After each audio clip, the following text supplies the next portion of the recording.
6 കോടി രൂപയുടെ റോഡ് 6ാം നാൾ തകർന്നതിൽ പൊതുമരാമത്ത് വകുപ്പ് സ്വീകരിച്ച നടപടിക്കെതിരെ യൂത്ത് കോൺഗ്രസ്. തകർന്ന കൂളിമാട് എരഞ്ഞിമാവ് റോഡ് മുഴുവൻ ടാറിംഗ് നടത്തണമെന്നാണ് ആവശ്യം. തകർന്ന ഭാഗം കരാറുകാരന്റെ സ്വന്തം ചെലവിൽ റിപ്പയർ ചെയ്യാനായിരുന്നു മന്ത്രി നൽകിയ നിർദ്ദേശം. 6 കോടി രൂപയുടെ റോഡ് നിർമ്മിച്ച് ദിവസങ്ങൾക്കുള്ളിൽ തകർന്നെന്ന റിപ്പോർട്ടർ TV വാർത്തയ്ക്ക് പിന്നാലെയാണ് മന്ത്രി PA മുഹമ്മദ് റിയാസ് നടപടിയെടുത്തത്. കരാറുകാരനെ 6 മാസത്തേക്ക് സസ്പെൻഡ് ചെയ്യുകയും മേൽനോട്ട ചുമതലയുണ്ടായിരുന്ന ഉദ്യോഗസ്ഥരെ സ്ഥലം മാറ്റാൻ നിർദ്ദേശിക്കുകയും ചെയ്തു. തകർന്ന 110 മീറ്റർ ഭാഗം സ്വന്തം ചെലവിൽ റിപ്പയർ ചെയ്യാൻ കരാറുകാരനോട് ആവശ്യപ്പെട്ടു. പഴയ റോഡിന്റെ ഉപരിതലം വൃത്തിയാക്കാതെ ടാറിംഗ് നടത്തിയതാണ് റോഡ് തകരാൻ കാരണമെന്നായിരുന്നു വിജിലൻസ് കണ്ടെത്തൽ. നേരിട്ട് പോലീസിൻ്റെ വിജിലൻസും പൊതുമരാമത്തിൻ്റെ വിജിലൻസും കണ്ടത് തന്നെയാണ്.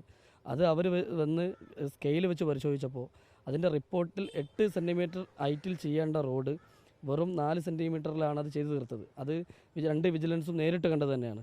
എന്നിട്ടും അതിൽ ശാസ്ത്രീയമായ രീതിയിലാണ് ചെയ്തത്, അതിൽ മറ്റൊന്നുമില്ല എന്ന് പറയുന്നത് അത് ഉദ്യോഗസ്ഥരെയും കരാറുകാരനെയും രക്ഷിച്ചെടുക്കാനുള്ള മന്ത്രിയുടെ ഓഫീസിൽ നിന്നുള്ള നീക്കമാണ്.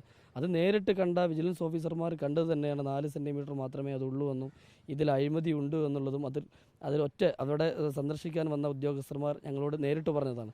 പിന്നീട് അത് ഓഫീസിലെത്തുമ്പോൾ അത് വെറും ഒന്നുമില്ല, അതിൽ ആദ്യത്തെ റോഡിൽ പൊടി മാറ്റാത്തത് കൊണ്ടാണ് എന്ന് പറയുന്നതിൽ അതിൽ നിന്നൊരു കള്ളക്കളി ഉണ്ടെന്നാണ് യൂത്ത് കോൺഗ്രസിന് ആരോപിക്കാനുള്ളത്. 2 വർഷത്തെ പരിപാലന ചുമതല കരാറിലുള്ളതിനാൽ റോഡ് തകർന്നാലും നന്നാക്കാൻ കഴിയുമെന്നാണ് പൊതുമരാമത്ത് വകുപ്പിന്റെ വിശദീകരണം. റിപ്പോർട്ടർ, കോഴിക്കോട്.